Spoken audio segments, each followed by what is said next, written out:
So today we're going to talk about some big news, because if you have not seen it, evil geniuses are reportedly planning to exit the esports scene entirely by the end of 2023. And those of you who are switched on might have realized, isn't the VCT 2024 season meant to start in January with evil geniuses participating in it?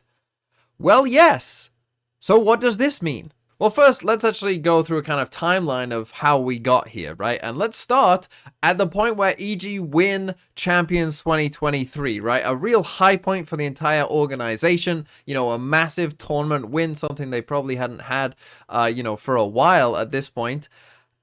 And everything seemed to be going so well. But then as we started getting in towards the off-season and rosters were starting to be constructed, there was questions about, what EG were going to do. Were they going to be able to retain all 5 players?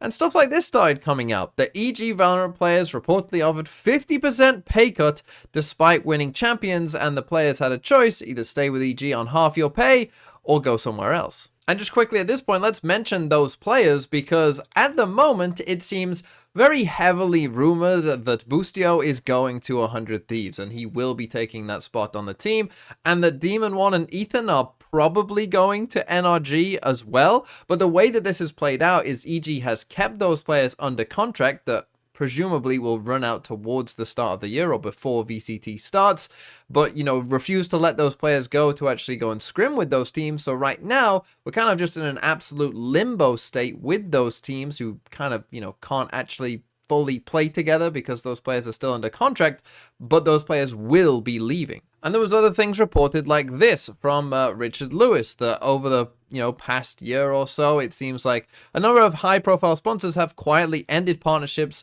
with EG, either electing to not re-sign or have chose to terminate them entirely. And they list the different sponsors that EG have, but even some of these that are listed, like Wolves and Peak 6, who are owned by this Chinese sports group here, they now have started their own esports org separate of EG as well, and so it looks like even more sponsors are pulling out of EG. Then at the start of November as well, EG had a round of layoffs, as you can see here, from someone who used to work with EG talking about those layoffs happening as well, so you can see things are starting to spiral. And then things continue spiraling until we got this, that EG will be leaving the LCS, and the LCS will become an 8-team league instead, and EG will be leaving the LCS. Now, obviously, this is very relevant for Valorant as well, because, of course, League is the, other kind of premier Riot esports, and so if EG are pulling out of one premier Riot esport,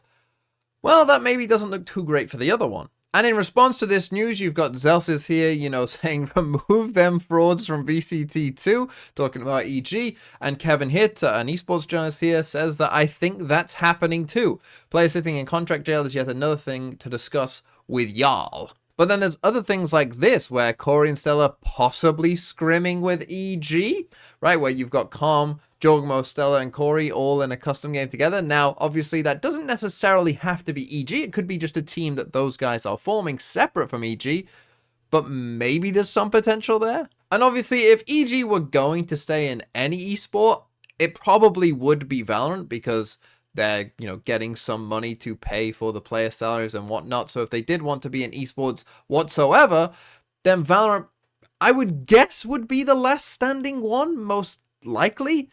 So who knows if EG, will commit to it. But as we saw from those reports, it seems at least possible that EG might be leaving esports, right? Just completely gone from esports as a whole. The org doesn't exist anymore. And obviously that would create a lot of problems for Riot and VCT.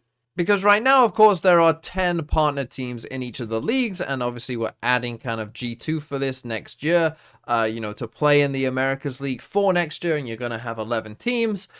But obviously, if EG just don't exist, then we're back down to 10. And so then, of course, Riot then has a decision to make. Do you try and add another partner team right away? Do you just say to G2, or obviously a big org and would fit in, with being a partner team? Do you just say to them, hey, you're a partner team now? Do you have to ascend someone else? Do you take M80, who are still in the scene, who do still have a team? Do you say to them, hey, you finished second in Ascension, so, we're going to ascend you and you're going to take G2 spot, and G2 are going to take, the kind of EG spot? Is that how you want to work it? Or do you, not rush into this, and do you just play next season with 10 teams instead? Because that is going to be a massive headache either way. Kind of no matter what decision you make, it's gonna be difficult for Riot, right? If you try and fix this year to be as good as you can, then, maybe you do, just get G2 in there, get M80 in there, if that's what you think is correct. Now, if you're asking me my opinion, I don't think Riot tend to rush into these things, and generally when they make these decisions, they always talk about the long-term vision and the long-term sustainability, all that kind of stuff. So if I had to guess, most likely, I think if EG just completely fold, I think that we are going to get an Americas League with just 10 teams next year. And probably, by the end of next year, whether they sort it out through an Ascension tournament, or, they do another reapplication process to get into a partnered team into the league. I don't know exactly how they're going to do it, but if I had to guess, we're probably only going to get a 10-team Americas team for next year, and then probably by the end of next year, they've probably come up with a solution. But that is just a guess by me, because of course many of you will remember this when we had, Riot saying they wanted to be stable and not promote anyone for Ascension when the God refused, to sign the kind of agreement to ascend for those players. And obviously initially this was the decision, but then the community outrage kind of, made Riot change their mind to something that was perhaps a bit more Wild Westy, right? A bit more chaotic, and just letting a team kind of out, a bidding war essentially to see who could get into Americas, with those players. Maybe that would happen again, right? That if people didn't like whatever decision Riot makes, they would outrage again until, we get a decision that the people do like. But of course, either way that this goes, I think probably you could bet good money on the EG not being an org by 2025, even if they do just slum it out for this last year in the VCT, because they're kind of getting paid to do so, right? It's possible that they might do that. It's very possible that, they don't, though.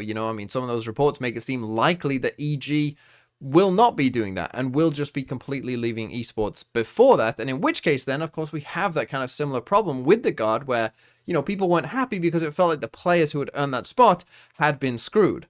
Well, for Potter and Calm and Jogmo, who are still on EG, and it looks like, would be playing for EG, if they get screwed of a spot as well, we're talking about world champions.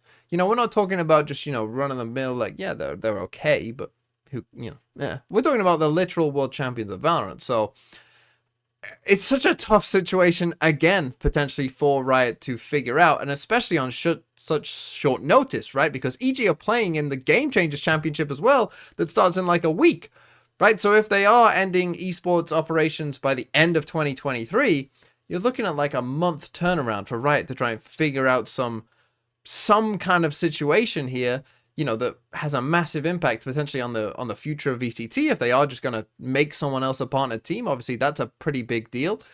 And then, for kind of going forward with Ascension and what happens to some of those teams as well. So I don't think it's a very easy situation to figure out. I'm sure everyone will have their own ideas about what the best kind of solution would be. Personally, I think most likely, given the timeframes of this, we will probably just end up with a 10-team VCT Americas, and we'll just have to see how that goes.